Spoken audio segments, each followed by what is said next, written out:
Hey, what's going on, everybody? It's your man, Hunter Grand, your personal agent for change, making life easy, Barzini. And I'm Fempreneur Extraordinaire, Tech Diva all day, Dre Renee. And this is the Crossroads, where there's only one rule. Be free to be you. Merry Christmas. Merry Christmas. And all that jazz. All that jazz. It was all that jazz. Quite the eventful holiday. You know what I mean? Yeah. I was like, I guess for you. Your face is like, oh, okay.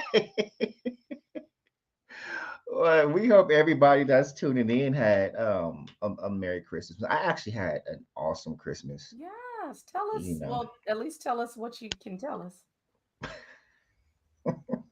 How was your? How about? Let me just start with. How was your Christmas, Barzini? My Christmas was great. Christmas was great. I am if for the Roadies and Road Dogs who know and watch the show, like you can clearly see I'm in a different location. I came out and spent the holiday with my mama. Hey, Mama. So, my mom and my sister, they're actually in the other room watching the show. So, we had a great time. Got to bond and laugh and hang out and exchange gifts and all that. I felt like I was a kid again, all the gifts that I got. So, it cost a pretty penny to ship everything that I got back home. I had to, yeah, I can't take it on the plane with me back home, so I had to go ship it. So, but I'm just really grateful that I got this time with her and everything else. So yeah, and yeah, that's where we're going. I mean, it's scene. And scene. There's something else I'm gonna address, but Mm-hmm. Yeah. How about yours? It was different. Yeah, it was not a normal Christmas. But I got a chance to see some family back home.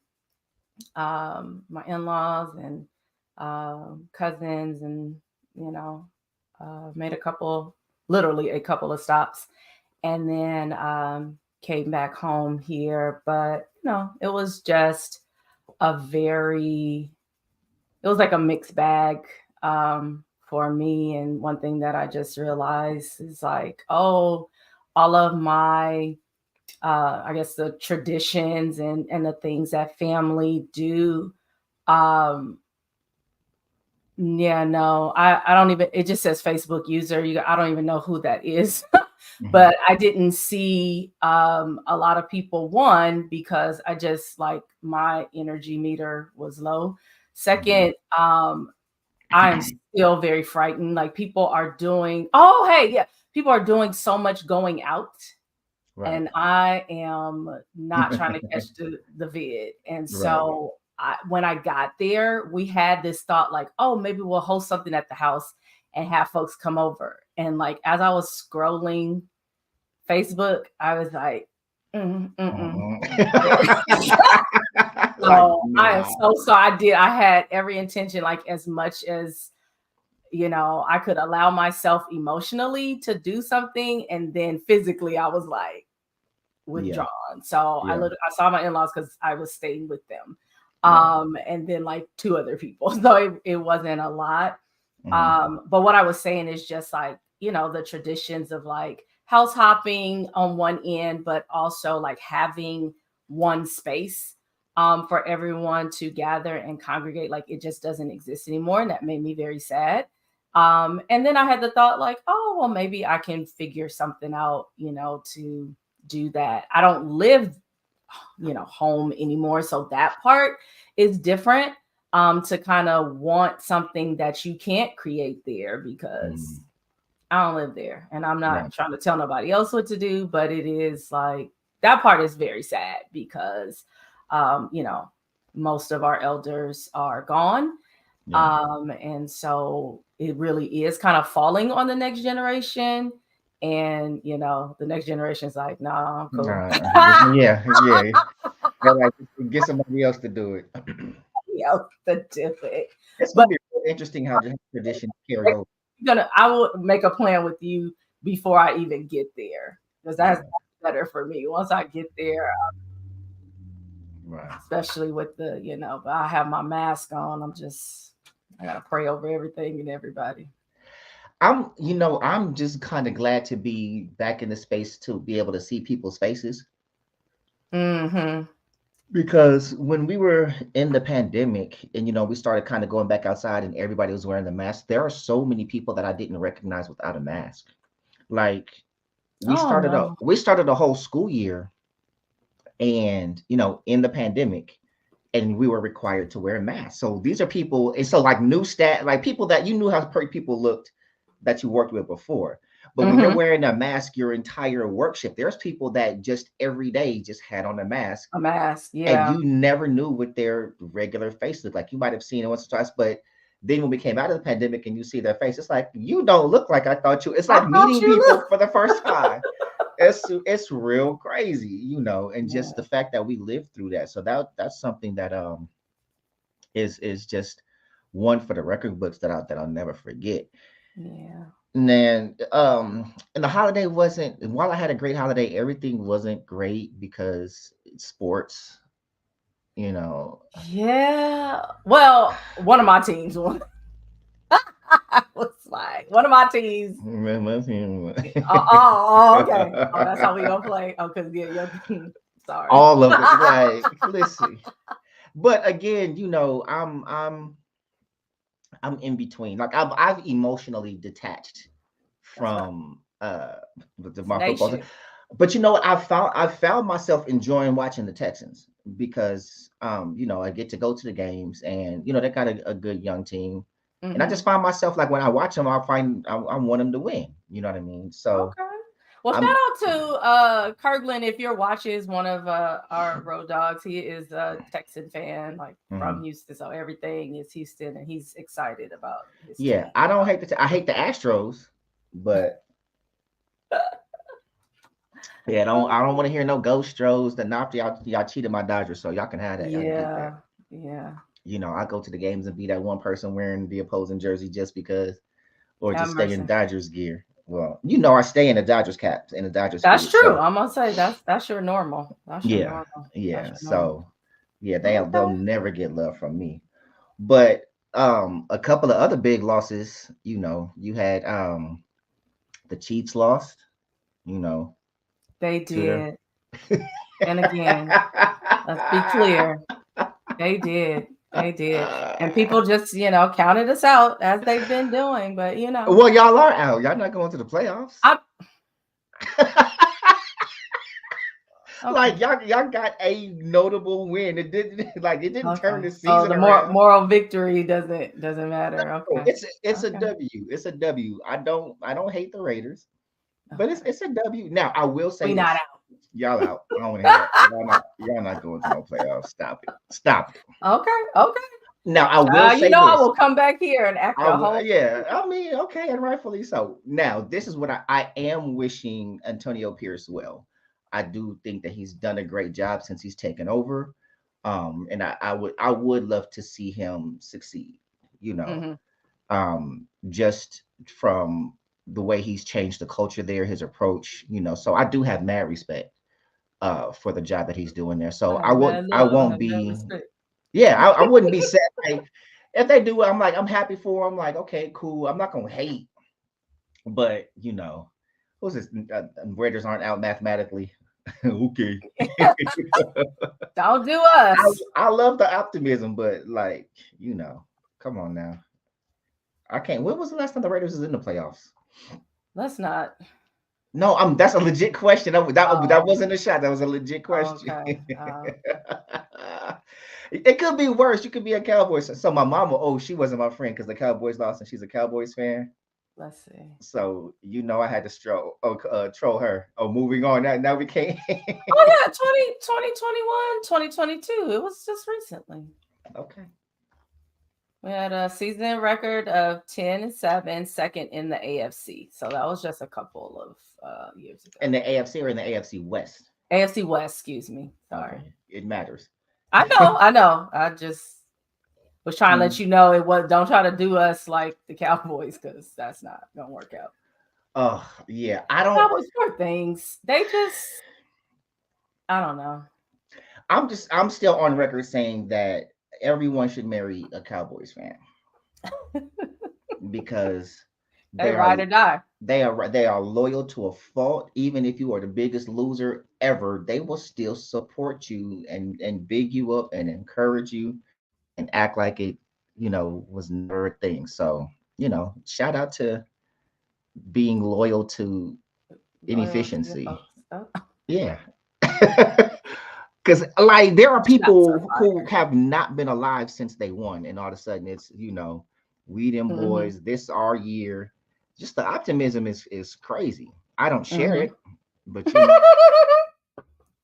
No, I don't have that same optimism. However, it is what it is. So um, in other news, we had another launch. The Color Purple launched this week. yes. Did you see it? I did not. Okay. So, I mean, and I wouldn't want to spoil it for anybody who still plans to see it. Oh, we have a Browns fan checking in. I don't want to spoil it. I will say it was for as beautiful as The Color Purple can be, right? Because if anybody knows the story, it's not a beautiful story. But Yeah. for as beautiful as it can be, I thought it was done very well. The performances were masterful. Like we already know Fantasia, shout out Singing Gamero.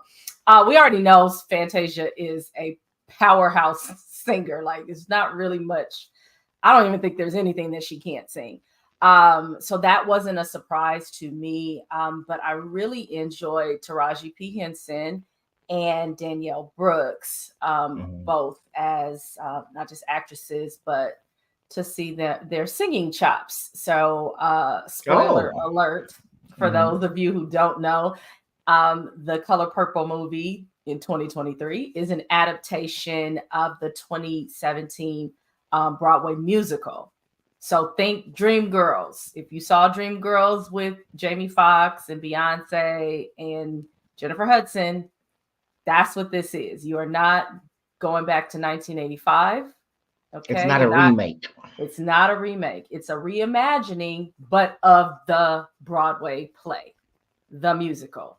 They singing throughout. So again, if that bothers you, put your coin up. But if you like Dreamgirls, it was the same kind of storyline with the songs sprinkled through. I think you really will enjoy it. But yeah, breakout stars for me, especially with singing. Taraji, I didn't even know that she'd be able to do that. Danielle Brooks, I knew could sing, but still, she did an excellent job, like her entire character. Everybody did. Coleman Domingo, who has a couple of kind of back-to-back roles. He has a movie on Netflix right now too. Like excellent acting. They all did a fantastic job. So 2 thumbs up. Yeah. They broke a record, I believe. For the opening. So not a movie since I think 2009 has opened higher on Christmas Day. So that is something that they can boast about. $18 million in one day. And so, of course, we still haven't gotten, a weekend to in the yet. Weekend. So, yeah.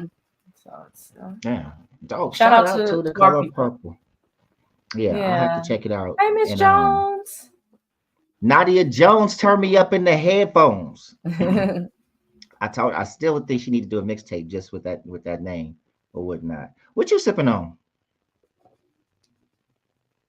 Eggnog and brandy. Well, it's just me for now. I'm over here sipping on my French Connection. Oh, French Connection. Okay. So yeah, doing a little holiday sip. Let us know if you're sipping a little something in the chat. We want to know what you're sipping on. What you sipping on? Hold on. All right. A second. So we moving into some heavier topics for the week.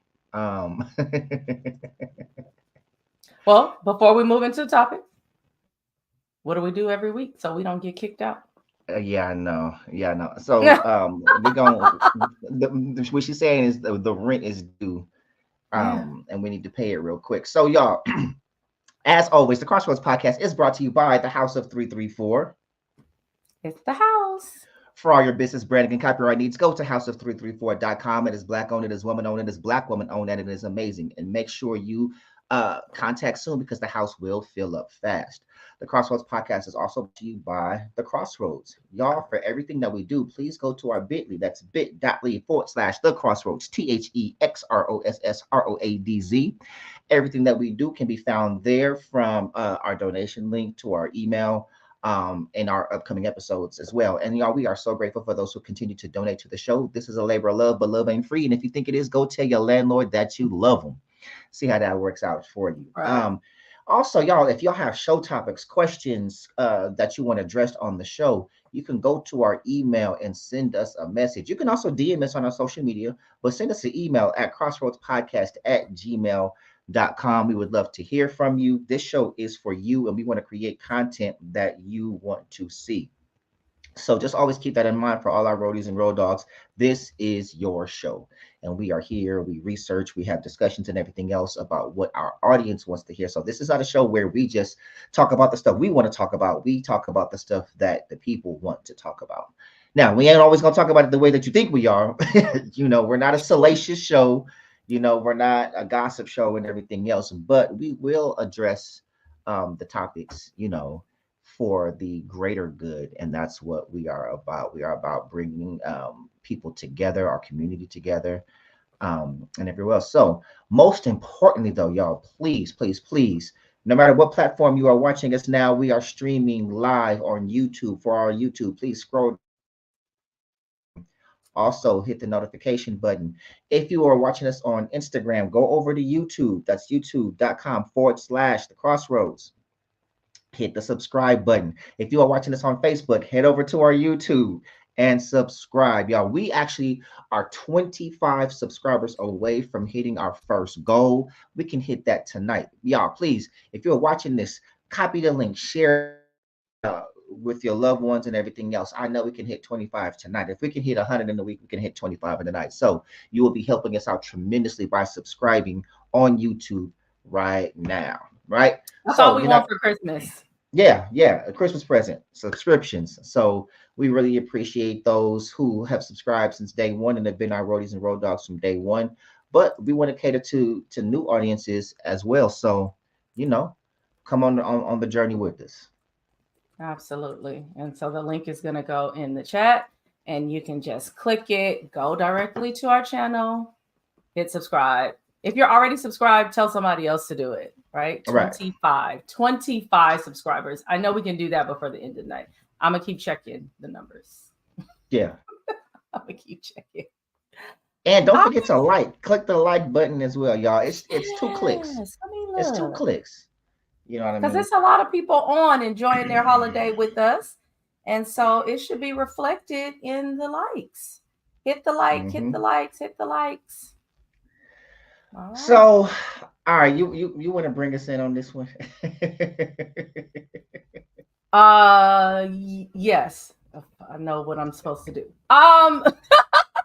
So our, line has been buzzing, if you will, over the topic that we are going to kind of start with. And so many of you have probably been, tuned into your social media where, you've heard quite a few celebrities, as a matter of fact, with allegations against them, sexual allegations, assault, the R word, so on and so forth. And so that has been going on, and it's been really rampant over the past few weeks to months. Well, the days are running together.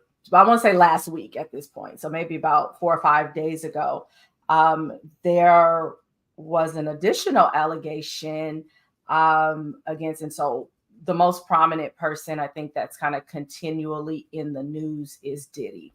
And so there are, I want to say something like 4 allegations that have been made minimally.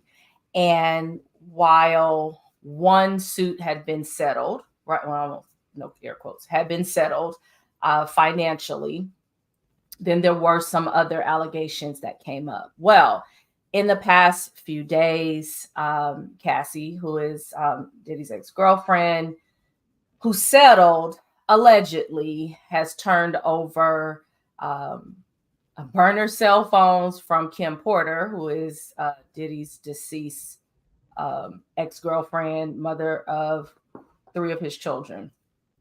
And there's allegedly some information that would put TD Jakes, Pastor TD Jakes from Dallas, Texas, in a compromising position. The allegations are that, he attends or has attended some of Diddy's parties.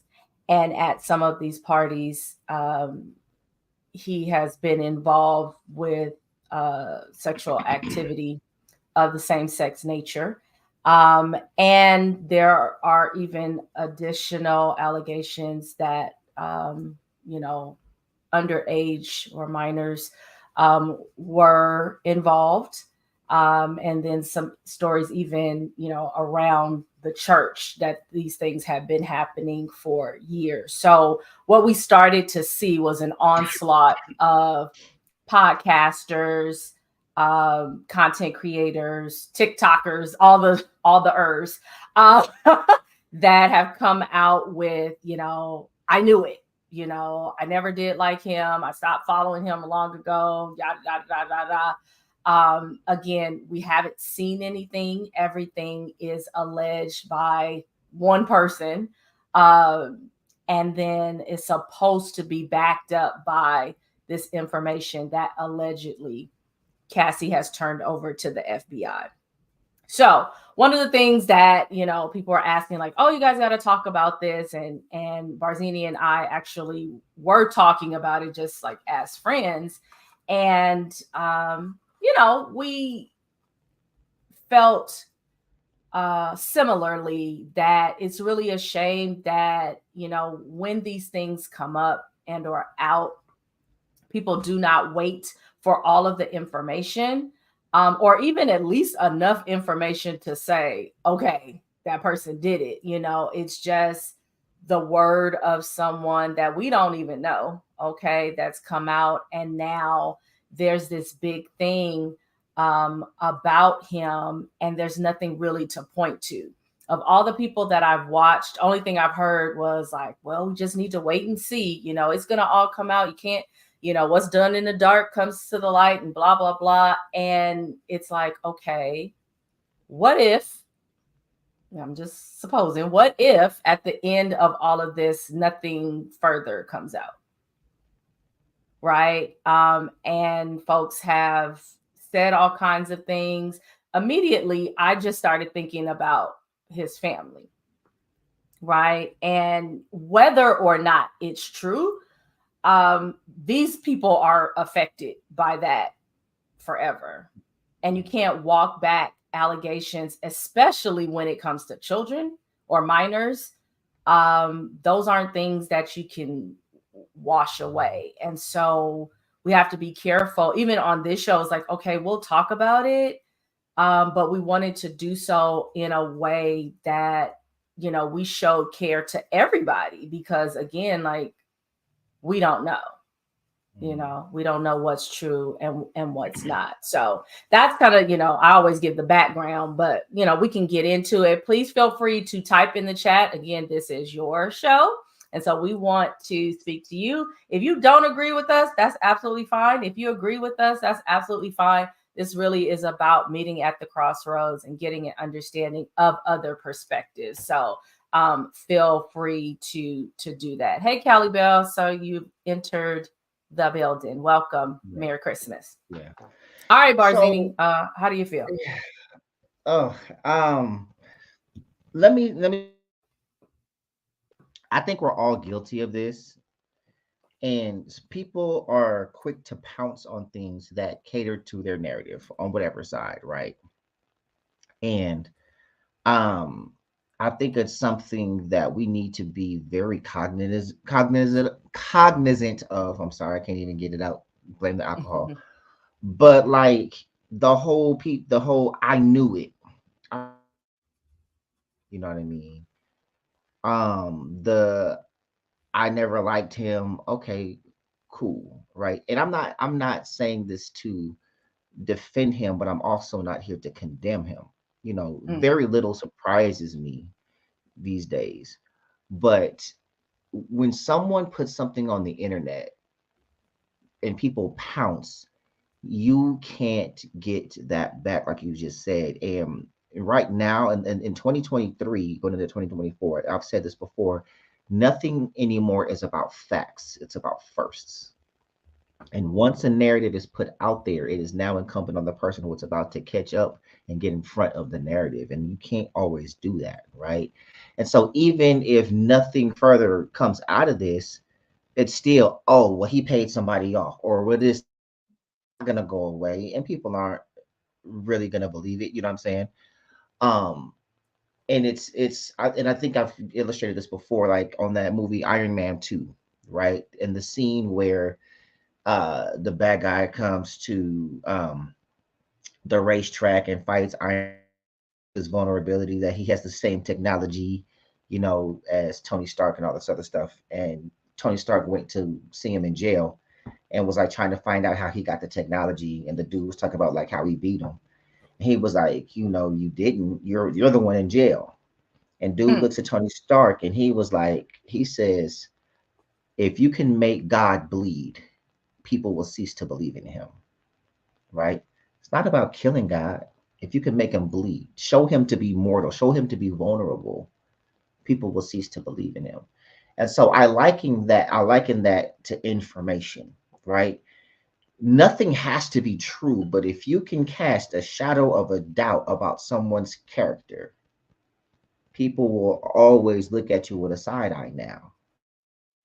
No matter what TD Jakes does now, moving forward, this will always follow him. We don't know it to be true, and it doesn't have to be true for people to cling to it, right? We've seen people like, oh, you've seen the memes and you've seen this, and he's, like, people believe what they want to believe, right? And so, in fairness, let's go back to when the allegations against Diddy first came out. You had a lot of people on both sides of the conversation. It was like, oh, Cassie's just in it for the money, right? And then the other ones, oh, did he definitely did it. We don't know, right? And so podcasters and everything else talking about, oh, well, I know people that was there and they were saying this, and well, I've seen this. So why is it you're speaking up now? If all of these atrocities that he committed or allegedly committed are true, why are you just now speaking up? We've seen people that have been victims wait years, right?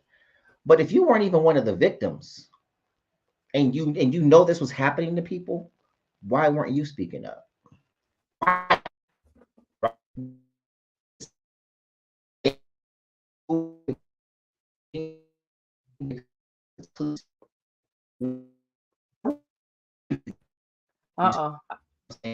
think your connection, whatever you said before that, or whatever you just were saying, you probably need to repeat because the connection wasn't good. Yeah, the connection. So I'm saying, are we saying this now because of the sensationalization of the thing, because it's the hot topic, right? Do we truly care about what's happening to people that were victimized, right? Because if we were, then where's it been? And this is not the first preacher that we've seen, allegations on and everything else. And it's easy to get behind keyboards and speculate and allege and all this other stuff.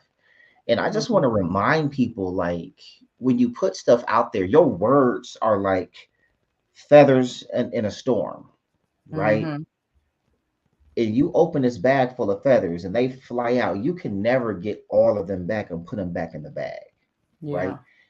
And true or innocent or whatever, it's like, oh, he was found innocent in court or this, and trying to make it go away, right? Like when Diddy settled, Diddy settling was not an admission of guilt, right? It was it was a business move, you know what I mean? I know that, but I don't know if it's true or false, right? And so then we get when one person says something, then all of a sudden all these other folks start coming out the woodworks. That to be extremely convenient. And I'm not here to cast aspersions on anybody or um, blame the victims, but like how many times have we seen this movie play out, right? Yeah, and I think that is a big part of what is driving people to have such strong opinions, right? Like we have seen this story before. And to your point, and Kelly Bell is saying it too, right? Like this has happened. And so if there were a group of people who knew that young people are being taken advantage of, or, you know, pastors are cheating on their wives, or whatever the situation is, whatever offends you most, why hasn't this come out before? And simply, you know, people, I think, find it easier to say or to jump on the bandwagon, right? Like the story's out now.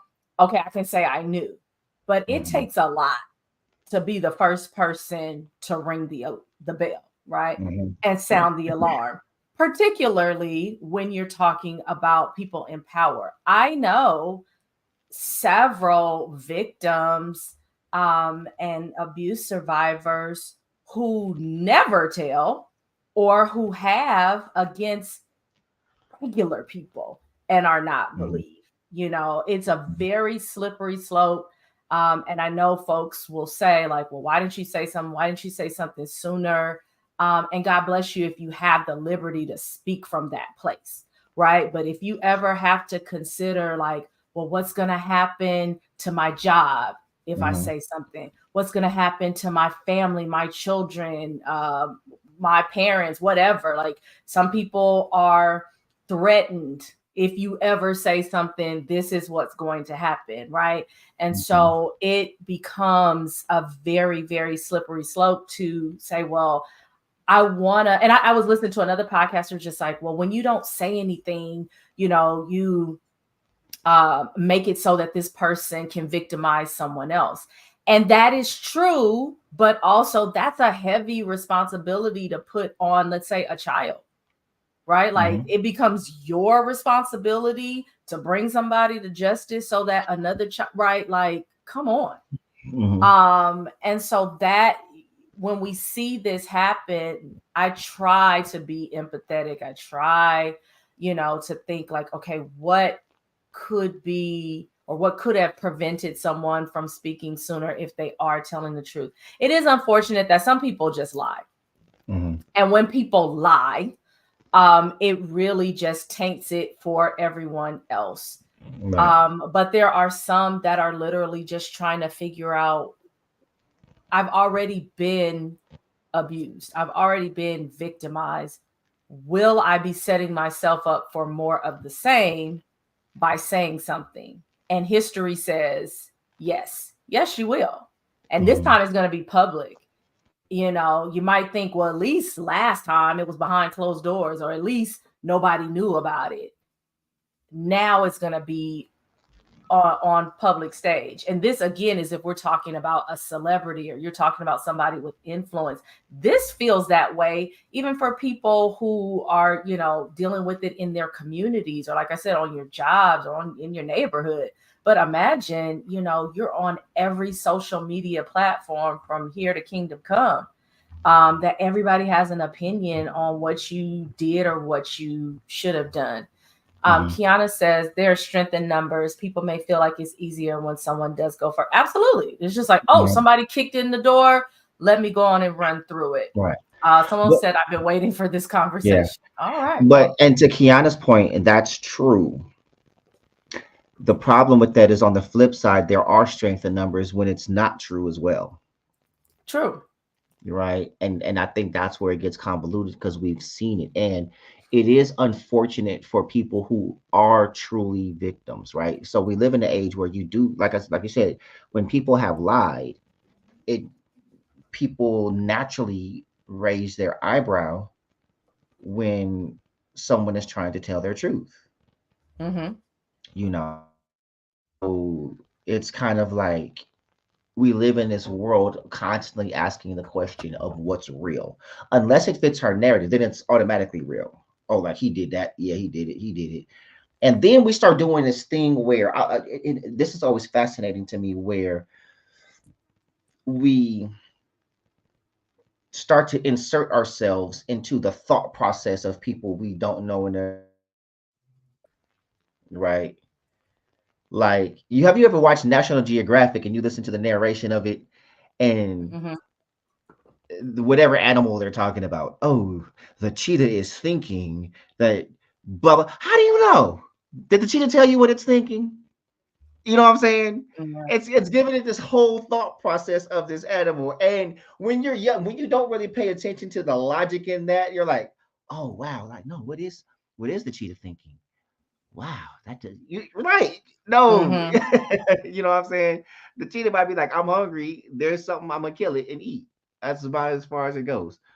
The cheetah knows if it moves too fast, then the elk will get away. And like, uh, but that so we this is what we do. We try to put ourselves in someone's head and speak for them and speak for their motives and their motivations and all this other stuff, right?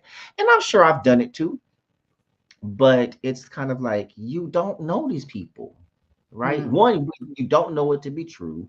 You And when we do this thing, we tend to automatically assume the worst. So whatever the thought process is, it's never positive, right? And I just think it's funny how we think this way, and we think the things um from okay, like I'll say this. Like, we have this thing where we're having conversations, and we always say, oh, don't generalize, right? That's a whole thing. We're talking about, oh, well, men do this and women do this. Not all men, not all women. Don't generalize unless you're saying something positive. If I got on here and I said, oh, we aren't accountable, right? Say some women, don't say all. We go through the semantics of the amount, right? But if I Mm-hmm. got on here and I said women are the most amazing thing that God ever created, here's what you won't hear. Don't generalize. Right? We won't hear that. You know what I'm Right, saying? right, right. We don't want to hear not all women, right? So you got to say some women are the best. We don't hear that. You see what I'm saying? So when you're speaking positively, it's always inclusive of all. You know what I Mm-hmm. mean? With these topics, many people are projecting their own feelings and experiences before just looking at it. Yep, absolutely. Yeah. And Um, that's you know, natural, that's and we were talking about this a couple of days ago. Like all you have are your experiences. And so that's what you lean on first. But that doesn't mean that it's correct, or doesn't mean that it'll apply in that particular situation. So, acknowledging like, okay, if that was me, or this is how I feel about it based on my own purview is one thing. But then to get out and be on a crusade is a totally different thing. Folks mhm, seem to believe Diddy's guilty due to his persona and ego. For Jake's is divided. I'm firm that something is happening on the back end. Yeah, and I'll just say mine because I was like, okay, I don't know if TD Jakes didn't, if he is, if he isn't. But the thing that I thought of was like, what? I wouldn't go to a Diddy party.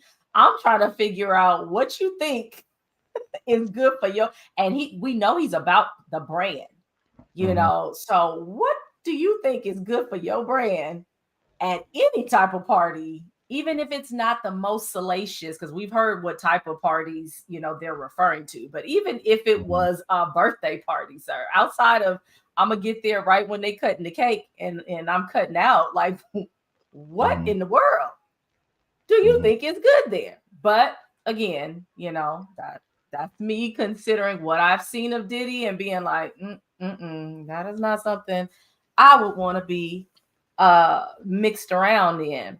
But also, you know, people are allowed to have experiences and have fun outside of what they do or what their assignment is, right? And I think if we get into a larger topic of like being in ministry or being called or having the calling on your life and all, like, it's very heavy because people then cease to treat you as a human being, right? And that's, go ahead, I'm sorry.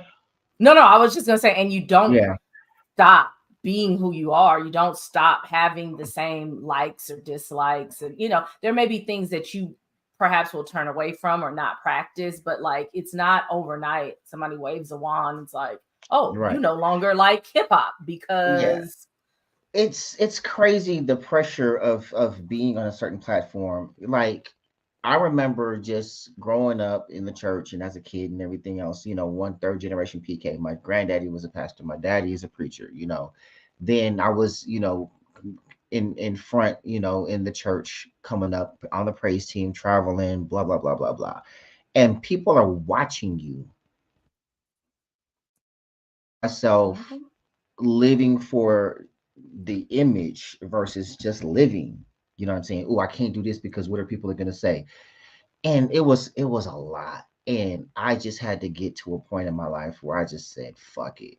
I had to stop caring because I was missing out on so much. Like, when you have to make your every decision based on what it's going to look like to other people, that's a lot. I'm nowhere near on TD Jakes level, so I can't even imagine like where you go. Like, oh, I saw TD Jakes at the dollar store. Ooh, times must be hard.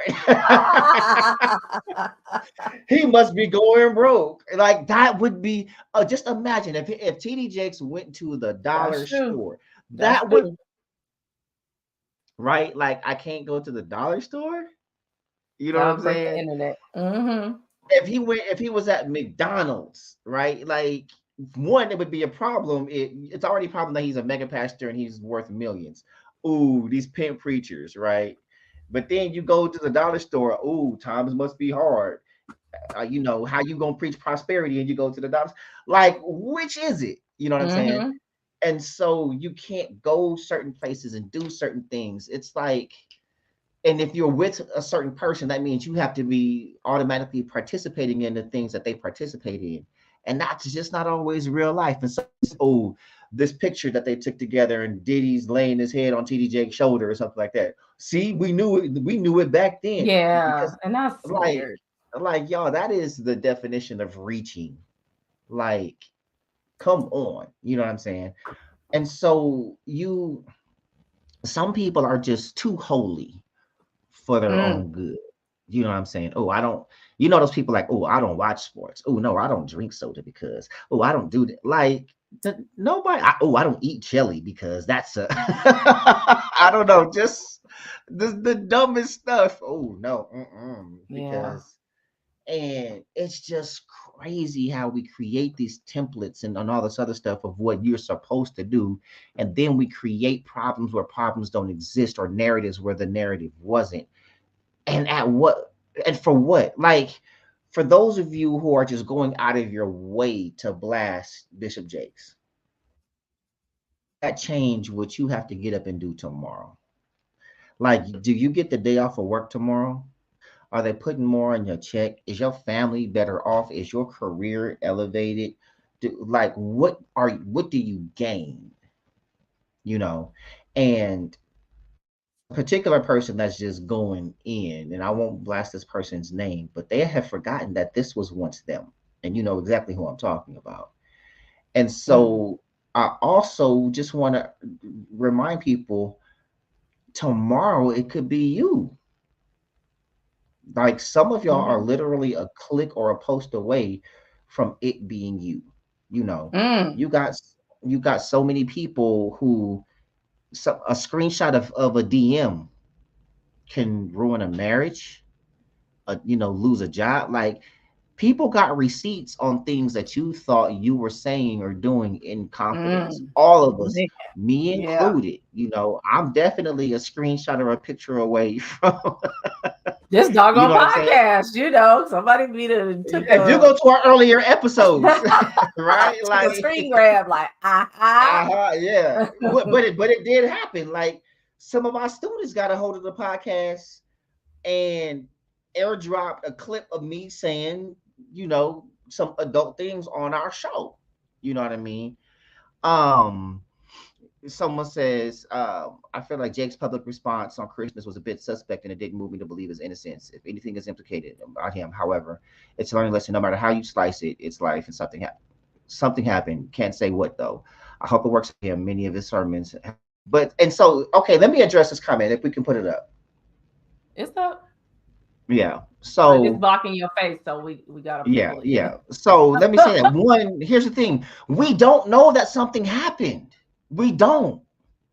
That's the thing. Someone said something happened and we're running with it. And just because someone said something happened doesn't mean something happened. And so then we said, oh, his comments were suspect. That's like saying he was supposed to say it a certain way. People don't need to say things to appease the public for us to, like, who are we to think that he needs to say it in the fashion for us to believe him? He said what he said. Right now, I'm not saying nothing happened, but I'm also saying we don't know that something happened. We don't know. Guilt or innocence, we have no idea. And I don't put anything past anybody. Something come out, it could be pictures and video, and I'll be like, it's 2023, right? I'm not pedestaling this man to say he is absolutely not capable of anything. But I'm also saying we don't know. And so what he said was, I know people are tuning in to see what I'm going to say. And he's like, I'm not going to address a lie. What was that would appease everybody? And why is his job to appease everybody? His life is the one that's in the balance. And so if my life were in the balance, my future, my freedom, forget the brand, my freedom. You see what I'm saying? We're in the balance. Do you think that I'm worried about appeasing somebody's opinion? If they think it's sus or not, or I'm genuine or what? No, that's the last thing I'm thinking about. You know what I'm saying? Yeah. And I think I thought about it. Go ahead. I'm sorry. Finish your sentence. Yeah, no, I'm just saying to have to live your life appeasing somebody's opinion of what I'm saying or doing at every turn. Right? Like, it's a lot. Yeah. I watched too. So when he I know some of y'all are tuned in to see what I'm gonna say. I was like, now I in that moment, I definitely, follow his ministry. Actually, the week before all of this came out, the sermon he did was excellent. So to that commenter's point, there've definitely been messages that have been timely, and I'm quite sure a lot of people can say that. What I heard and understood in that moment for me was not necessarily about trying to appease people or not. I felt like he was focusing on the people that were there that did believe in his innocence or was there for their Christmas message. Maybe the folks was like, you as wrong as two left feet. But I'm here for Jesus and I don't want to hear this mess this morning. And so when he said like the pulpit is not the place, to address this, I was like, you know what? You're right about that, because let's just say, and we've all not necessarily has it happened in the church for everybody, but let's just say, and we're in organizations, let's just say, you and the presiding officer and got into something, got into a little back and forth, or that person don't like you or you don't like them. How many times have you kind of heard something addressed from a public platform that's really private? Right. And so I thought like, that's really not the place for you to really be talking about this. I mean, I get it. But if you're going to make a statement, make your statement, through the media, the way that all this has kind of, been transpiring. And don't do that, especially on Christmas morning. Like, they doing the whole production with baby Jesus and the, in the manger, and then here you come talking about Diddy. So I mean, it could be fun a lot of different ways. Clearly, for anyone that was tuned in, we could think about it or have received it in a multitude of ways. But I really thought like, okay, I mean, it's smart to shut it down just because, it'll take on a life of its own. But also, there were people that got up that morning, put their clothes on, and came to church. He was not preaching to an empty church. There are people typing right now under his posts. We support you, Bishop J. Oh, you got up in the morning and went? I didn't get up in the morning, but I did. I was like, okay, you got up to see what? Yeah. I was, but I knew we were going to talk about it on the show as well, right? Oh, okay. Yeah. I was just like, well, I want to know. I want to go back to this comment because this was really my first thought when I heard everything. I literally went into prayer, not even about him, because I don't know him. I don't have no allegiance. I really was just thinking about the body of Christ. Like, I was just like, OMG. There are, in the comment for those who might be driving and can't read, folks want a reason to not go to church or believe in Christ. It's always easier to point at the speck in someone else's eye, true or not. And I kid you not, and it's everybody's prerogative to believe or not. And when I say believe, like have a relationship with Christ or not. But there were folks, and that's why I don't go to church now. And I'm like, this man cheating on his wife is the reason you don't go to church. Right. But look at that. But we operate in life like that. Like there are things. So we talk relationships a lot on this show. And you will have people who will bring up issues that have not happened to them as reasons why they don't.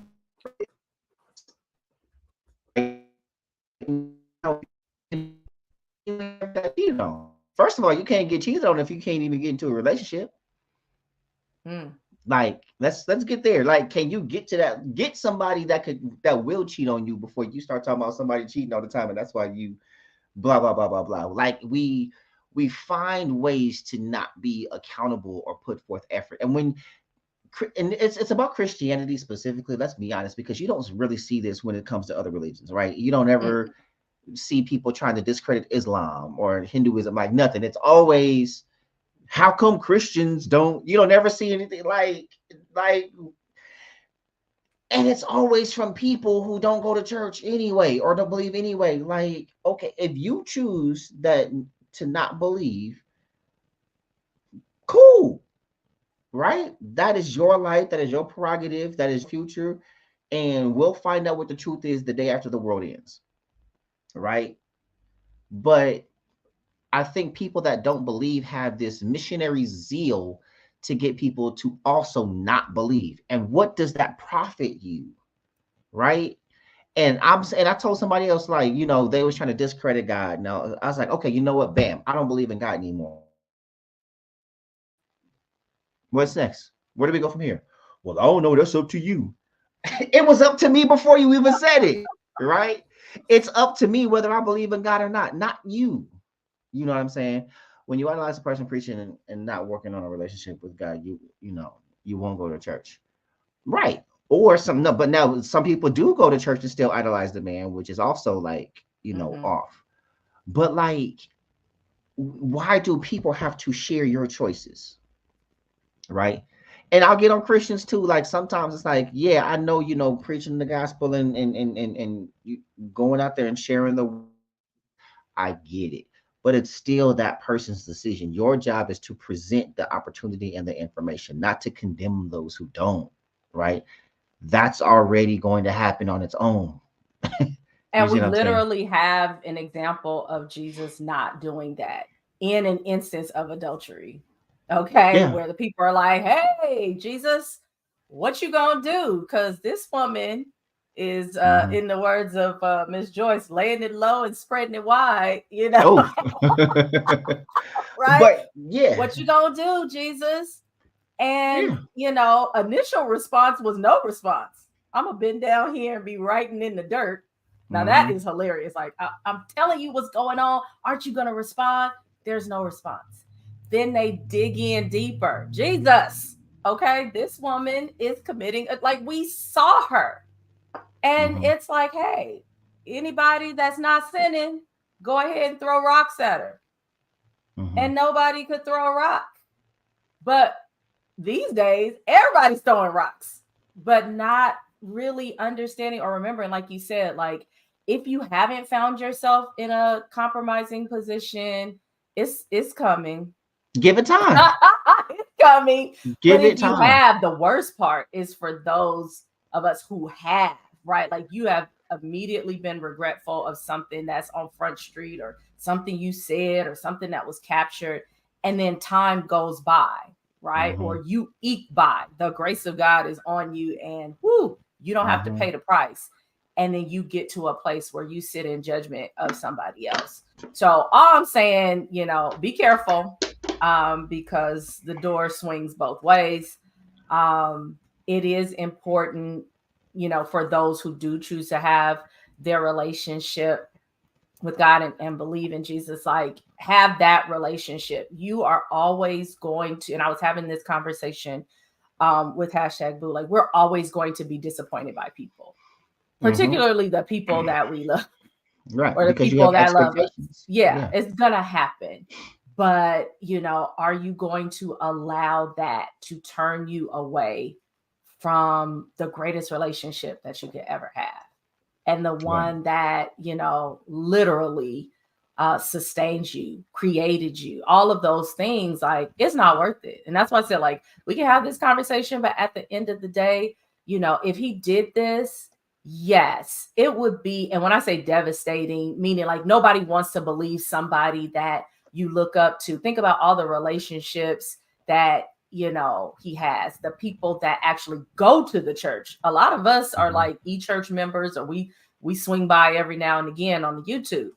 But there are people who have sowed seed, they have sown time, they have raised their children there, they have written all these posts and so-and-so's my hero and this and that.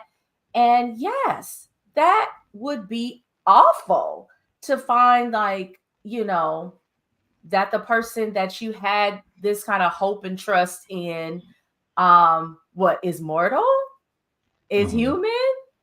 Because at the end of the day, barring the underage stuff, right? But at the end of the day, the other part, if any of that is true, is between him and Miss Sarita. I don't have nothing. I ain't stand up at no altar with him. That don't have nothing to do with me. I would feel bad for her too, because I mean, she been standing by her man a long time. But but you got his children, the people that he employs, like it's bigger than that. And people don't think like, hey, look at all the people that you affect when you are posting and reposting something that has not proven to be true, right? Like these posts, it's not just posts. Like, it's easy for us to it's easy for us to have this conversation. We're gonna log off and go about our life, right? But if this were us, you don't get to log off of this, right? You don't get to hit a button and it goes away. It follows, like, in your regular life, there's definitely more of a prosperity doctrine being pushed in the church, and not speaking out against the injustices. What's in, like, I get what you're saying. Yeah, I'm like, I get what you're saying, James. And I think my question is, what's the quota? Like, who determines what's supposed to be talked about in the church and what's not? You feel me? Is it the church's job to speak against injustice, or government? Or, like, there's so many different entities at work.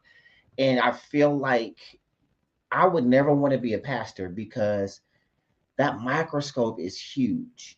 It's always a shot at James, but it's like, it's always who was supposed to be saying what, right? If we're talking injustice, they're like, well, we're not talking prosperity. We talk prosperity. Well, we ain't talking injustice. We supposed to be feeding the homeless. We supposed to be lending, like, and we absolve. And most of the things that we put as far as on the church is the job of the government. None of that is the church's job. right? Absolutely. If injustices are being uh inflicted by government organizations, it's the job of the government to address that, not the church. The church is going to preach a sermon on it, and then what? Right? Are we really affecting government? Like, it's the job of the community to address that. And I think we're are often, our leaders past have mostly been those men and women out of the church has been a A planning ground. Like, launching let's go back ground. to Yeah. Dr. King, a launching Hmm. pad. Yes, absolutely, right? There are those, but that doesn't make it the job of the church, right? Those are people like, hey, we mobilize the church as a nonprofit organization to speak against the government, right? And they spoke to a government because it's literally the government's job.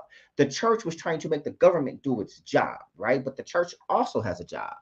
You know what I mean? And so I think it's like we have far less community organizations, but we never say the NAACP isn't speaking up, and all these other coalitions and stuff like that. Like, where are the community organizations that, hey, this is actually your job? Are the government officials? This is your job. You know what I Hmm. mean? And And so, I totally agree with what you're saying. And I am not like I'm not a fan of, especially the title, like the prosperity doctrine or prosperity gospel. But I do believe, as a daughter of the King, that I should not be living, you know, hand to mouth. You mhm, know, I do believe that anyone that is preaching birth, life, death, resurrection, second coming of Christ should not be living hand to mouth. So mhm, I don't feel any kind of way when, pastors have a particular lifestyle. Now, I do need to see what's going into the church financially reflected in the outreach that's being done and helping those that are less fortunate. I do want to see those things happening, but it don't make me feel good, to have the man or woman of God they're literally giving their lives, not literally giving their life, but they're giving large parts of their lives, to the church, to service. The sermons don't preach themselves. Like, you have to prepare time away from your children, your spouses. So I don't necessarily agree that we should not believe in and be accepting of those things that literally have been laid aside for us as King's kids. But I also understand that sometimes it is to the extreme, where when we are in situations where we're going through struggle, right, that mhm, can also turn people away, right? Like, well, mhm, Jesus is not a genie, right? And so if mhm. it's being taught like, well, you name it and claim it, all you got to do is this, it's like, well, sometimes you got to Mhm. do a little more than name and claim.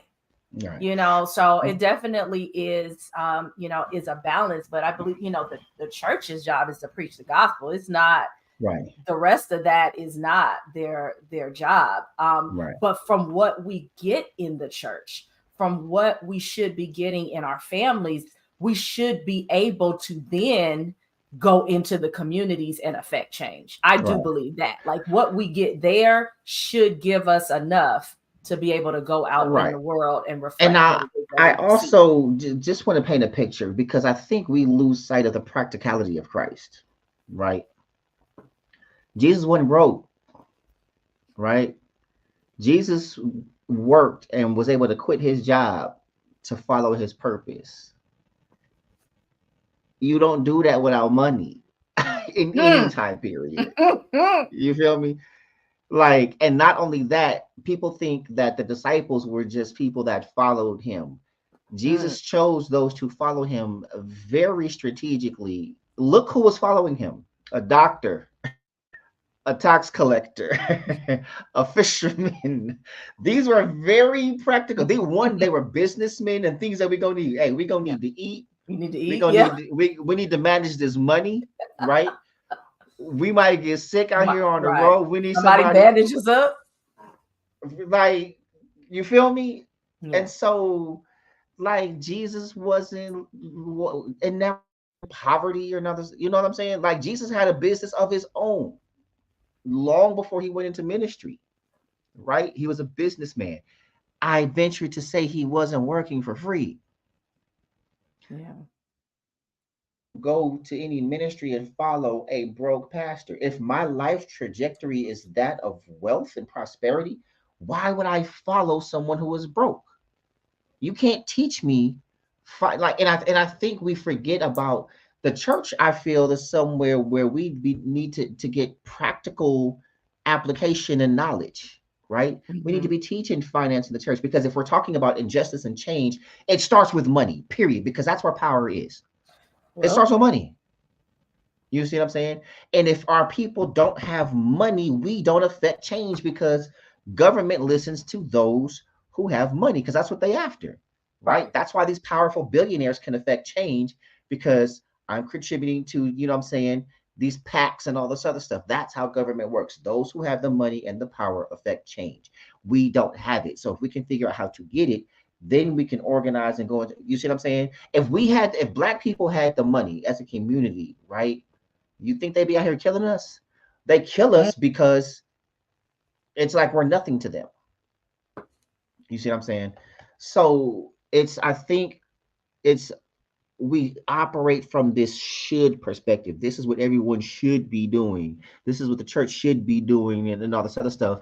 And we don't know, right? And because what we should be, and it's always people from the sidelines. Like, okay, what are you doing? And I challenge everybody else. Like, we have all these opinions, myself included. But what are you doing? What is the last thing that you've done to affect change or to organize or whatever, right? Because it's easy for us to be like, oh, well, that ain't my job. Then how do you sit and criticize the job of someone else doing what they feel they're called to do? You know what I mean? Because nobody does your job better than someone who has never done it.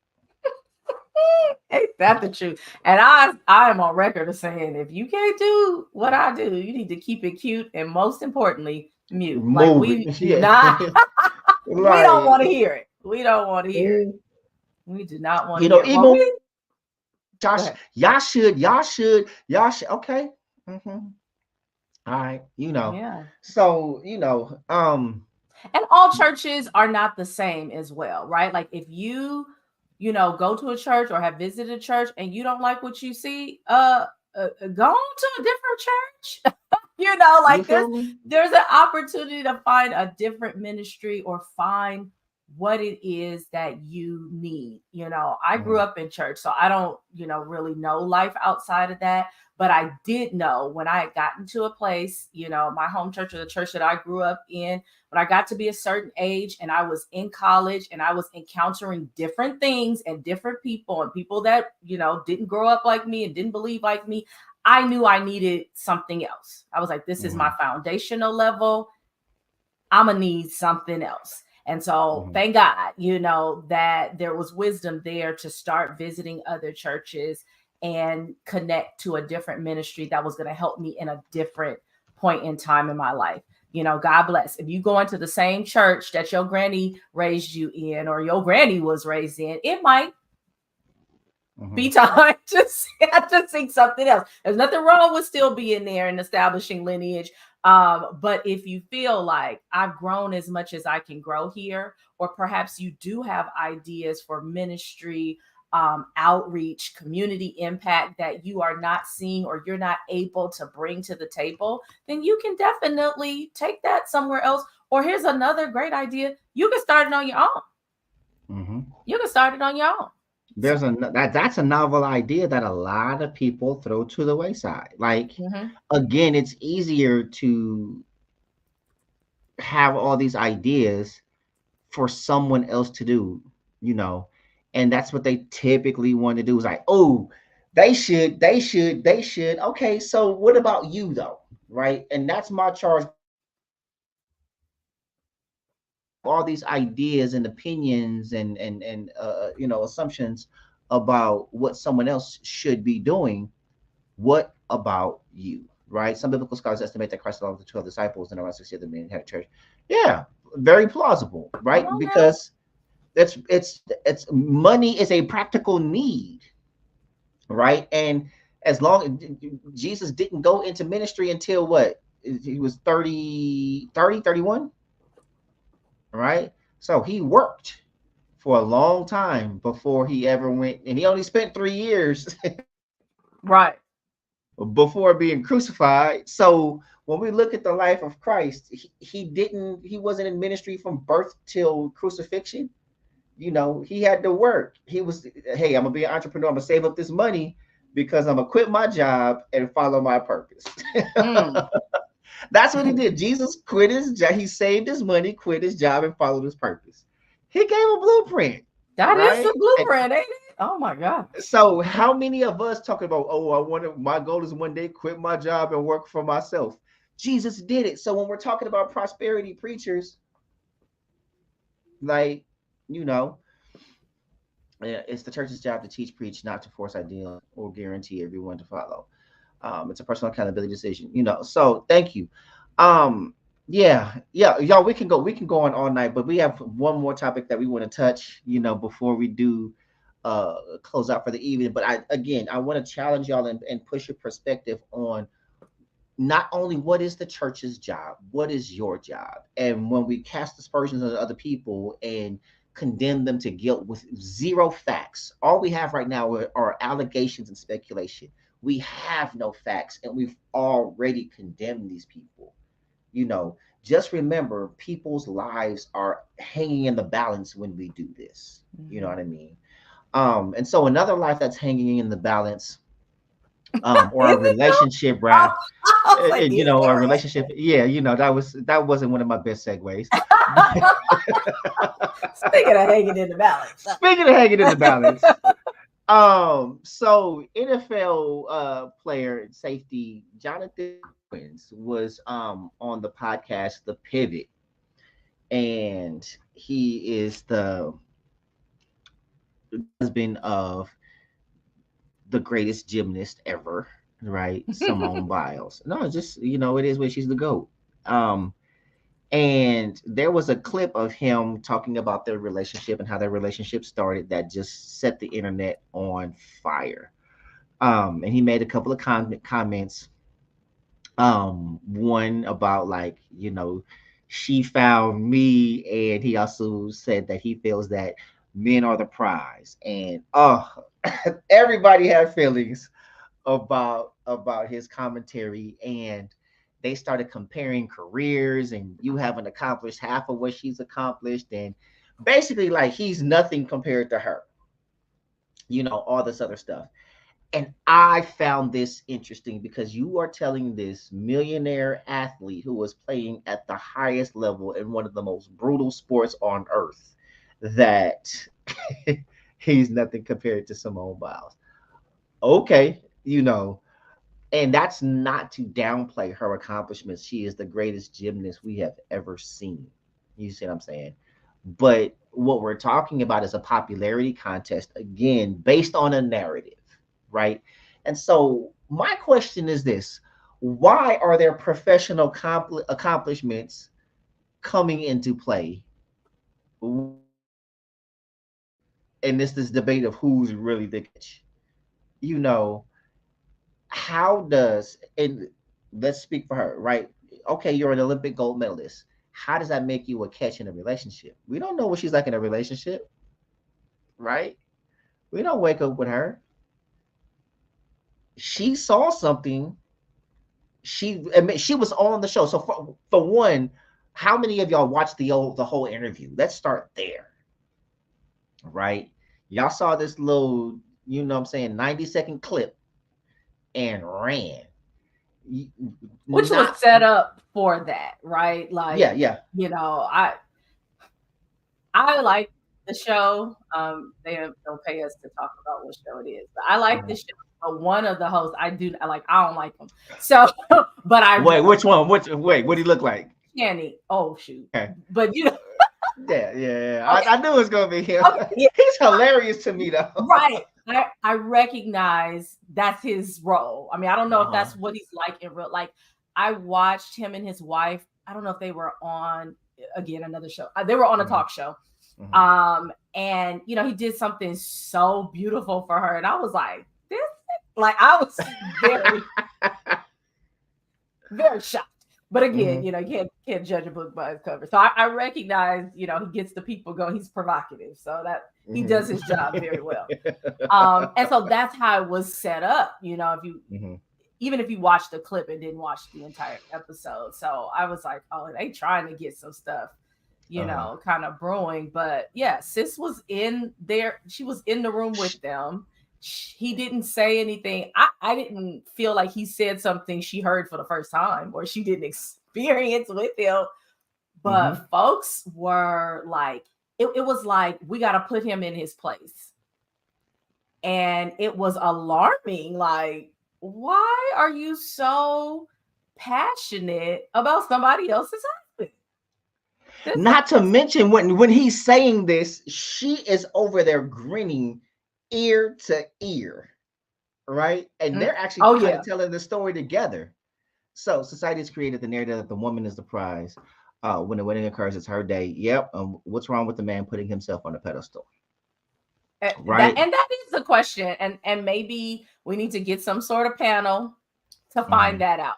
Because, you know, I happen to very much agree. Like if you subscribe to, you know, the man is the one that's going to propose and, you know, all these types of things, he definitely is the prize, at least in the aspect of he's making the decision to say, come on, or not.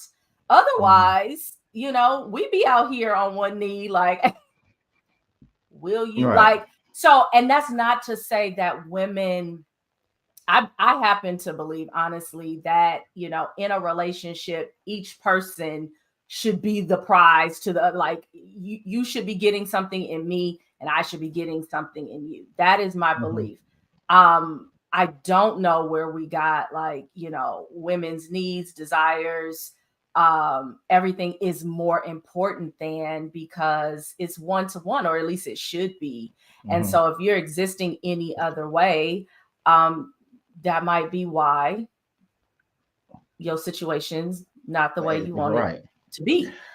Because that's a very selfish way to think about it. Even in a situation where the woman is the breadwinner, or primary, you know, we're talking about somebody that is likely not to be replicated in our lifetime, let alone like you just gonna find her out. You're not gonna find her out in the streets multiple times, right? So, you know, this is for him to choose her and her to choose him. They had to see some things in each other. And it's like, oh, well, she's, you know, this, and he shouldn't. And also, he's not a bum. Like, now it is true. I didn't know who he was. And I think a lot of people are leaning on that. Like, I didn't even know your name. Yeah, I did have to Google him. But also, I don't follow football like that. Like, I follow the people I like and the teams I like, and then I've gone about my business. And but that's the crazy part, like how everybody's so up in arms when he said he didn't know who she was.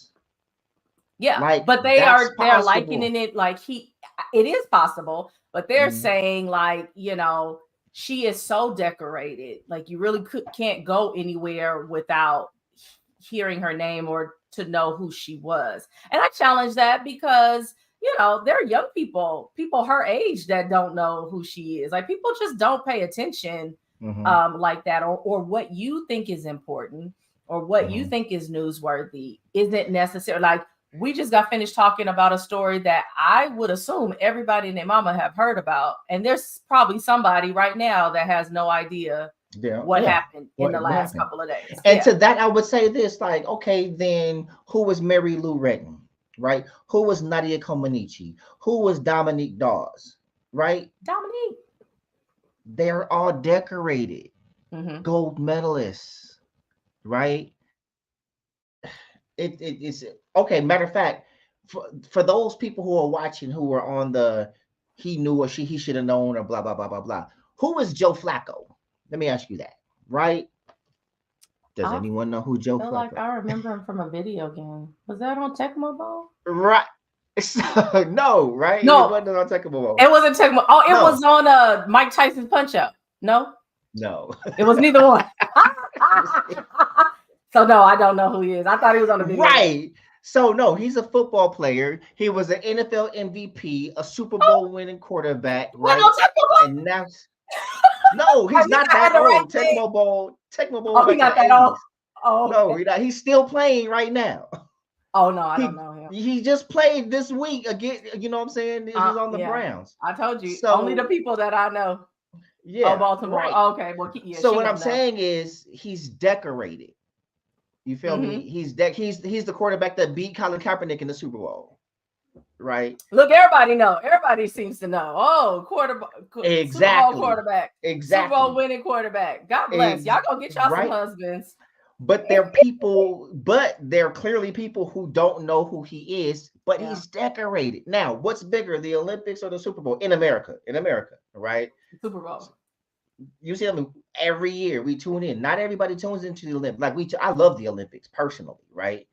But like this is good. you, so If she marries a nobody, all hell breaks loose. However, a man can do that and there's no issue. Why is that an issue? I mean, it is a very unbalanced thing. I'm gonna put that in the same basket as why women have to have babies and y'all can't. Like, it's just, it's unfortunate. And we can call it out. I don't know why that's the case. And because maybe conversations like this will help us be more aware of it. That is actually, because when it doesn't affect you, let's just, also put it out there.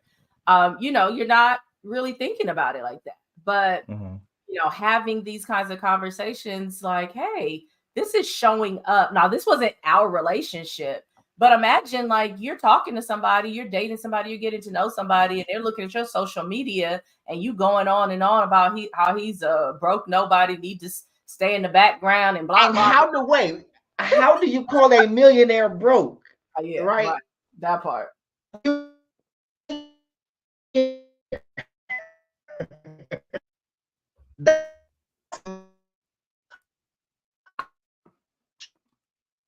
We missing all of what you're saying. We missing it. He might have to rejoin us. I think I'm back it stopped. now. Yeah. I was like, yeah. Yeah. So I was just saying, somebody reading that come from you, right? Like, how do you think that you now look to them? Because I'll tell you, and I'm not trying to date none of you. I was looking at some of, these. I was like, yeah.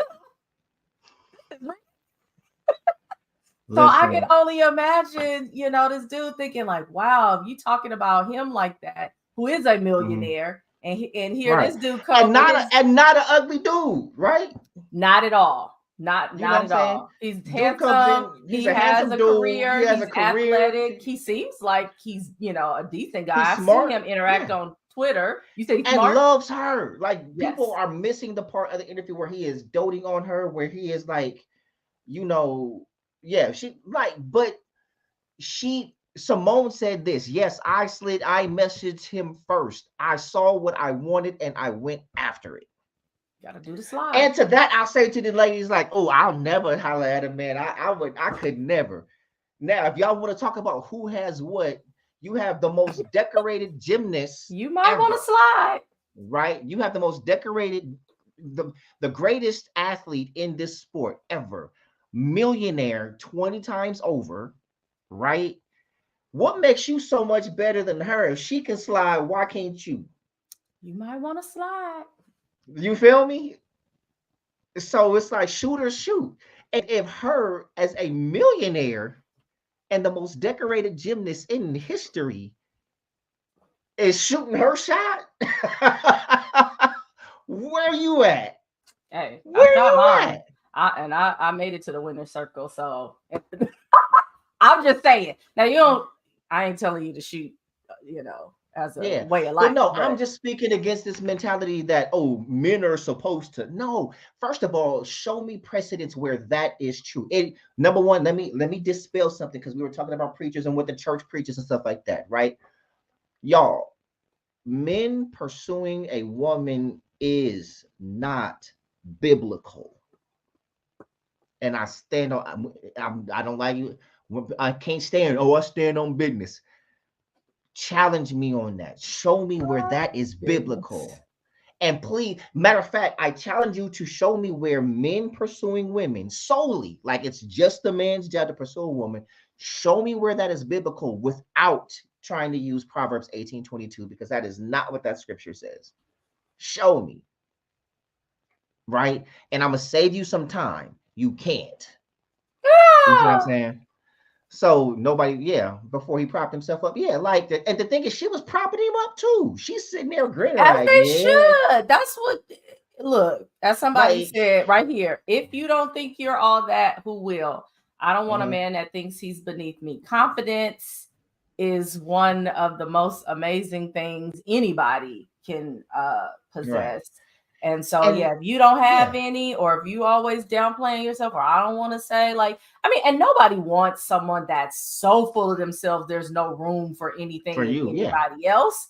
But I just saw a man that was speaking the truth of, you know, how they got together. She got at him. Yeah. Like, and she's there saying it. So what's the problem?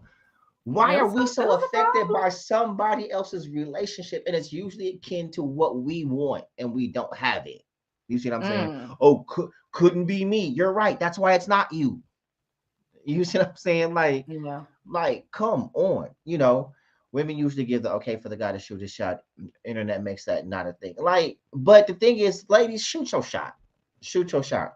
Right? Men, shoot your shot. If you see somebody you like, shoot your shot on both sides. Check this out. My wife got lucky when she bet and married. Yeah.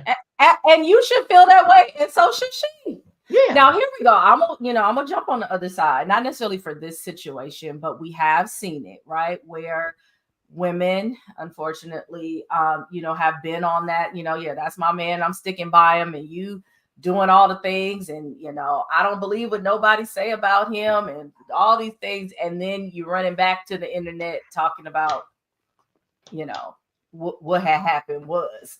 So I think, it's a little PTSD. I think for some people who is just like, you are bigging up this dude, you pour everything into it, and now he's made you look a fool in front of everybody. So we definitely have seen that. I was thinking about, Wendy Williams came up in conversation recently. And so that was, one thing I thought about, like, oh yeah, when her husband was accused of doing whatever, she was like, no, that's, and deny. And then ultimately, she knew and was trying to, kind of cover that up, because it is embarrassing. I think I saw someone mention, like, oh, Simone is smiling, but she's probably smiling through embarrassment. And I was just like, well, it didn't look like an embarrassed smile to me. It looked like she was trying to show all the teeth that was in her mouth. But if that is the case, though, like, let's just say down the line we find out, she was embarrassed and now they're not together or whatever. Again, it just does not impact us in the way that people were responding. Like it was like, it was your boyfriend, your husband, your spouse, your somebody. The way that some of these folks were responding, I'm like, let this girl live. And they're like 26 and 20. First of all, I didn't realize, I didn't know him, so I didn't have an age to really assign to him. But I was like, wow, they're really young. But God bless them, for, being able to identify what they want in each other, being successful. So like young Black people that don't have to worry about how we gonna pay the rent and mortgage, like they should be having. And folks in their business, and you can't say or do nothing without like somebody. And matter of fact, while we own this, you can't say or do nothing. Let me address something real quick, right? Like y'all, you already know what it is. Folks are killing me. Like, so I got folks in my DMs over the past couple of days. So Dre posted a picture of she and I in our stories. It was a promotional picture for the show. Clearly, if you don't know who Andrea Davis is, oh, I'm not even using the show name. I don't understand how you can presume to know me. Like, that means you ain't been following me or paying attention to my life, because we've been doing this. We have been friends for over 20 years and been doing this show for 3 years, right? A picture is posted. It was a promotional picture literally saying, hey, subscribe to the show. And I'm getting all these passive aggressive hard eyes in my DMs, thinking that she like I don't know what this means, right? Because these are women that you don't react to barely nothing, and now you react. You see me in the picture with another woman, and this is what you want to react to, like I'm stupid, right? Like, this is one of my best friends in the world who is happily married. Let's be clear, right? I did not buy that ring. Okay. Okay. If we need to post pictures of me at her wedding, okay. You feel me? But like, y'all, people always, you want to create this narrative that benefits you instead of asking a question or minding your business. Because if it were you, it would be you. D. Will said it wasn't about the picture. It was the fact that you were not available in their eyes. They thought I snatched you up. But the crazy part is, when you thought I was still available, what did you do? You feel me? Miss Sugar 32 said rings. Yeah. She said put some respect on hashtag Booty. Let me put the respect on it. Rings. It is plural. My bad. You feel me? Like, and so if it's an availability thing, and you thought I was, if in the times when you thought I was still available or whatever, because I don't post my status, right? You wouldn't know for that very reason, right? What did you do with that availability? Before you saw the picture, what were you doing with the perceived availability? Wasn't shooting. You see what I'm saying? And I'm, and not to sound cocky, yeah, there's women that shoot they shot. Everybody's got options, choices. It is what it is. And I'm not saying that like I don't shoot my shot and have missed. I've shot my shot and I have missed, right? One, I'm a man, and we don't, our percentages ain't always up there. Otherwise, the situation. So one, no, I don't publicize my status. When I'm dating somebody or not, I don't publicize that. And it's because when you do, folks, is all in your business, right? When I want the world to know what's going on with me and my status, you'll know. Those who know, right? And that's just what it is. So if you have questions about my status or who someone is, about who I post on my page, holler at me. Don't do the passive aggressive, because all I'm gonna do is heart it back. You feel me? Oh, child. But and I'm only. And I didn't realize it was such a thing, because definitely I'm like, we are literally on here talking about our lives every week, and I know I shout out my husband probably every week. So I was like, how did they think we were together? Maybe before. I mean, we've been friends a long time, so it's not like we have not been mistaken for that. That's not new to us, but it's interesting for it to happen now, because I was like, they don't watch the show. And that's another thing. Whoever you are, or whoever's you are, you need to watch the show and go to our YouTube page and click subscribe, so you can hear about these things on a regular basis and not be making assumptions. I'm so like the thing is, right, like check your DM right now. Just off top. You know what I'm saying? Oh, Lord. So Jesus. Exactly. Those are well, at least they hard eyes. At least okay. Thanks, sis. Because I think I got I appreciate it, because at least she wasn't like, who is that? And because no, but I would rather that. Like, don't be sending them, you fake happy for me. Knock it off. You know what I'm saying? We was cute. Yeah. Matter of fact. And it definitely was dress. It was promo. And we were matching. Yeah, we matching. We looking like we're going to an event together. I get it. And I'm only addressing this is because this is a married woman, right? Usually I like to let people, I like people to think whatever they think. You know what I'm saying? Oh, I ain't know Barzini was, but no, you, and guess what? You still won't know, right? But This is my friend. I love her dearly. This is my business partner. And she's also very married, happily, right? So, y'all, knock it off. If you got something to ask me, then ask. If we're that close, then just ask me. You know what I'm saying? And that's true. So yeah, in my story, there was a picture of me and Barzini, and the very next one was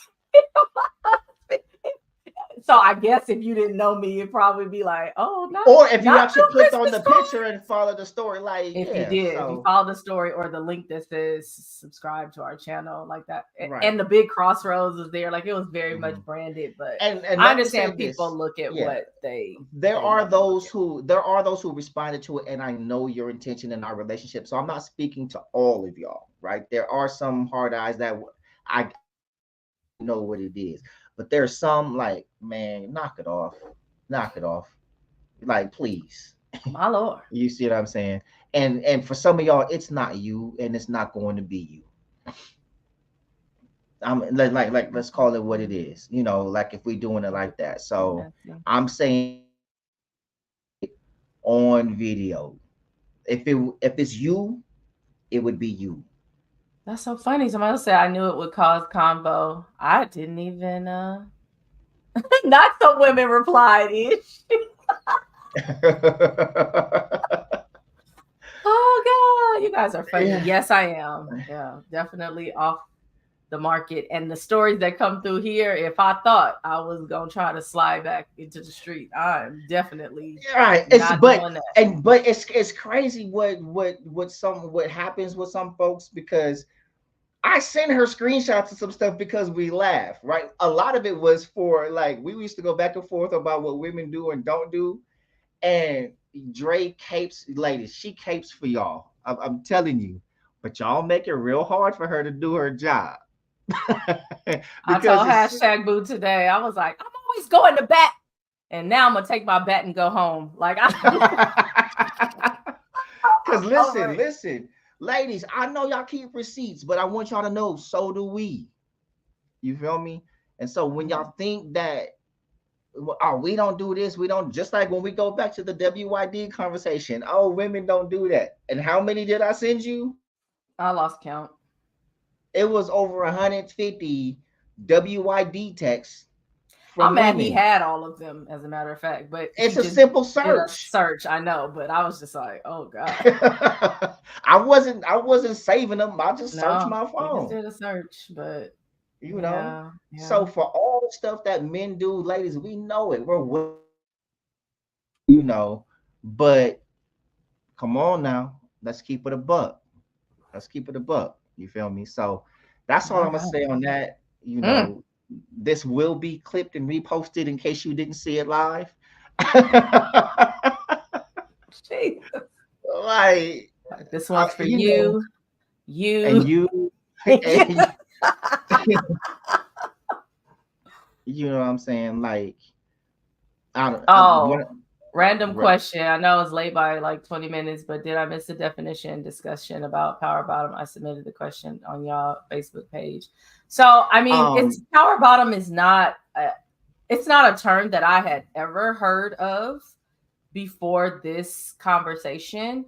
But to my understanding, it is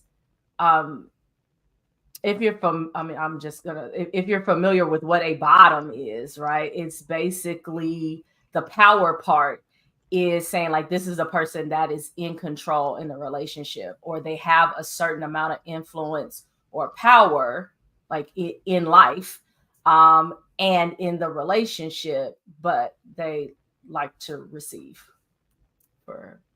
That's how it was explained to me, but I'm not in the community. I didn't look it up. I'm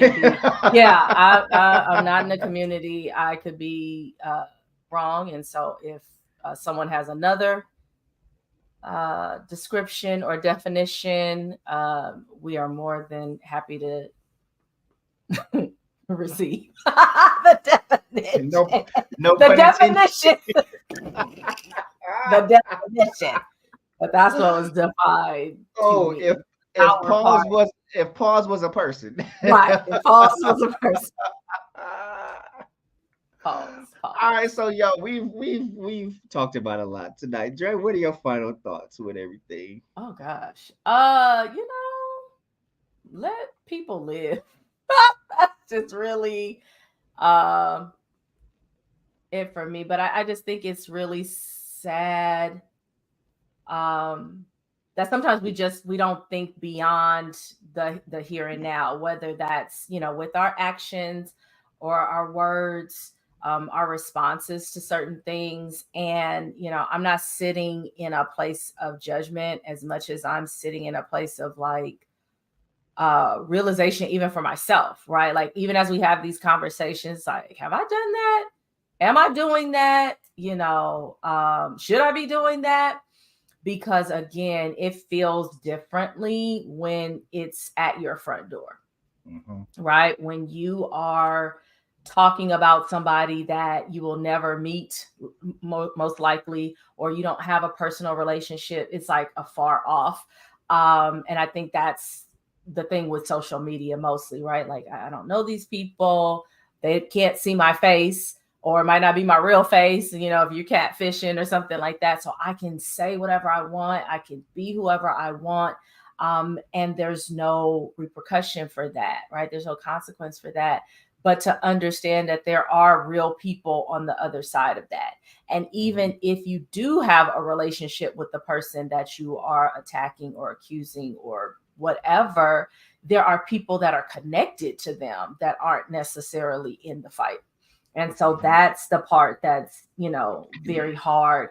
Also, we didn't spend a lot of time on it, but I know we've talked about it in the past, is, message and messenger, and how, hard it is for some people to divorce the two, or whether or not you should divorce the two, right? Like if we're talking about, R. Kelly, there's somebody that's going to say, well, I like his music. I don't agree with what he does. That's divorcing the two.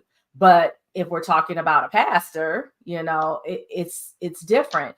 And it is, and then it isn't. Like it's just like, okay, because this is supposed to be, you are sharing a life-changing message with people day in and day out. And so the belief, I believe, for most is that it's changed your life 1st, right? Or at least simultaneously as you're giving it out. And, unfortunately, the gospel comes through imperfect people. That's the way it was. It wasn't set up that way, but after the fall, that's just the way it is. We're not going to get anybody perfect that is preaching, that is leading, that is in power, that's an entrepreneur. Like there's always going to be a flaw. Some things we will never know. Some things come out, and unfortunately, some things will be fabricated. And so, what are we doing as individuals to be able to take what we need and keep it moving? If you're connected to somebody where this is happening, I saw a couple of preachers, people in the ministry that started putting up posts with pictures of him and affirming him and talking about how great he was. And my first thought, and I'm gonna be honest, my first thought was like, oh my God, why would they do that? Like, oh, it's a firestorm, go in the house. And then I thought about it, I was like, what if that was me? Right? And not in that situation, but what if for whatever reason, or what if that was, Barzini, going through something? I would not want him to feel like he was alone. I wouldn't have his back until, right? Like, I don't have any. And if you told me like, hey, that's not what I'm into, I didn't do that, blah, blah, blah, I would believe you. Right. And so like for people to have your back, not just privately, but publicly, is important for everybody, even if it looks crazy, to us. So those are my jumbled up final thoughts, but they're out there on Simone Biles, and like leave them people alone. That's the kind of comedic side, but seriously, like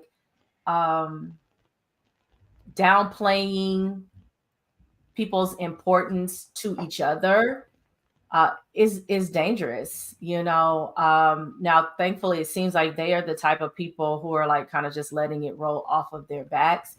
But I can imagine that some of the comments that I read, some of these people are like that with their friends and their families. Like, what kind of advice are you giving to your younger sister or your niece or your mom or your whoever that you have influence with? Right? Like, girl, you need to just leave him, or he ain't nobody, and this and that. And like, at the end of the day, I'll just say, like, I mean, there are some people that are comfortable being alone, but the majority of people do not want to live their life alone. Right. Marriage may not be for everybody, but people need people.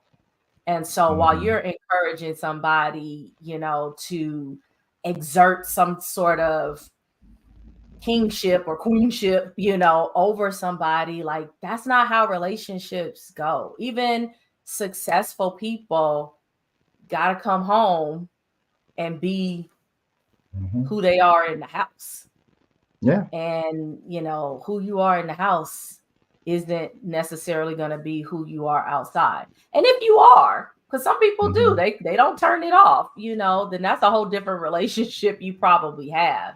But if you're, with a man that understands, his role and his value, he's not going to let you talk to him crazy or treat him crazy. And you shouldn't want to either. So, we should be treating each other well, both, both parties, considering each other highly and regarding each other highly, like those types of things. That's what helps relationships grow and go on for the long haul. So those are my thoughts about those two stories. And yeah. My final thoughts, I think it's just so many people want something and have no idea about how to go about getting it. Right. And when you go through life not having something that you want, it's easy to judge others that have what you want and how they got it, or you know what I mean?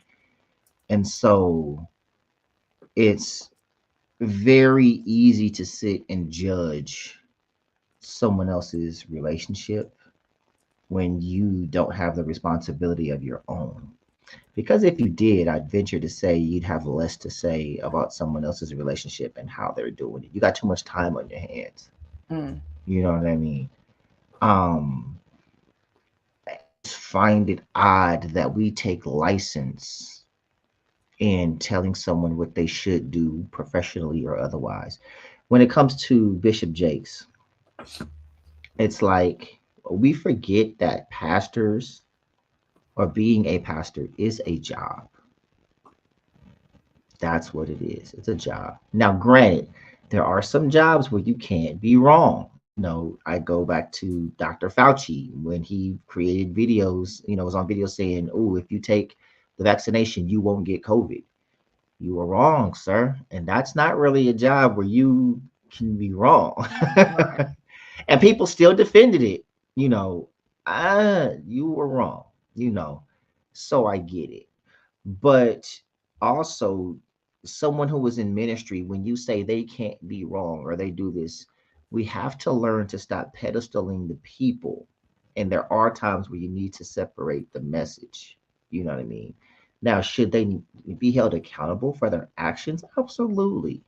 Right.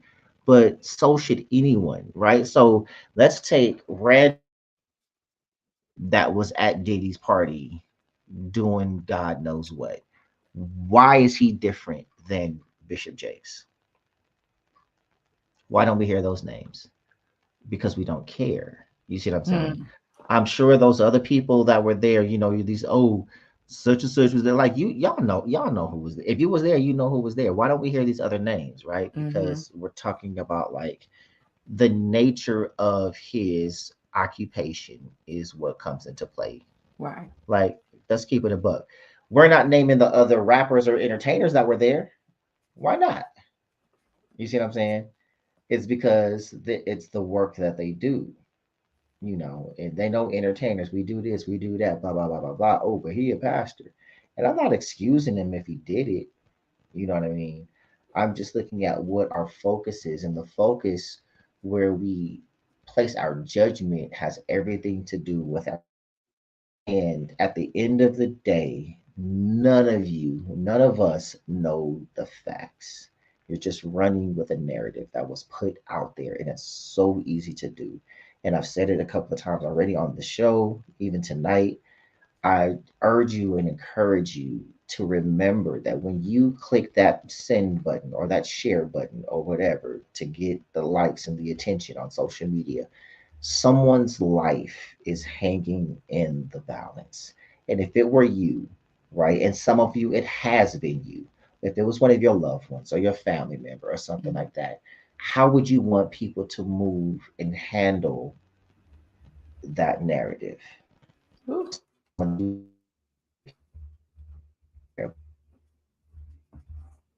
To them.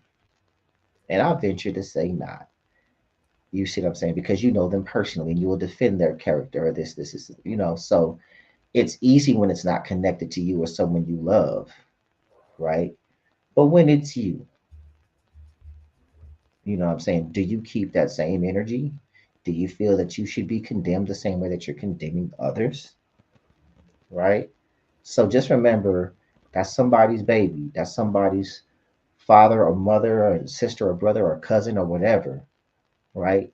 And wait for the facts if there are any, and stop being so quick to throw somebody in the fire, um, because it's the popular thing to do at the time.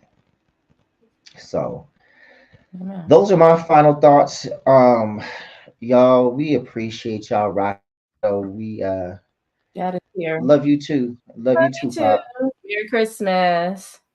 Um, we love y'all. We appreciate y'all for y'all support week in and week out. We have some big things brewing that we're trying to make happen. Please don't forget, no matter what platform you're watching us on, whether you're on YouTube, please go down and subscribe.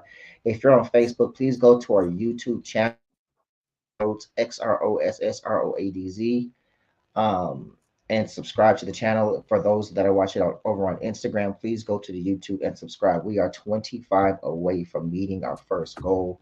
We cannot do this without you. So if you support us, if you love us, please make sure you subscribe because that's what's going to keep us going And hit the like in button the on your way out. future.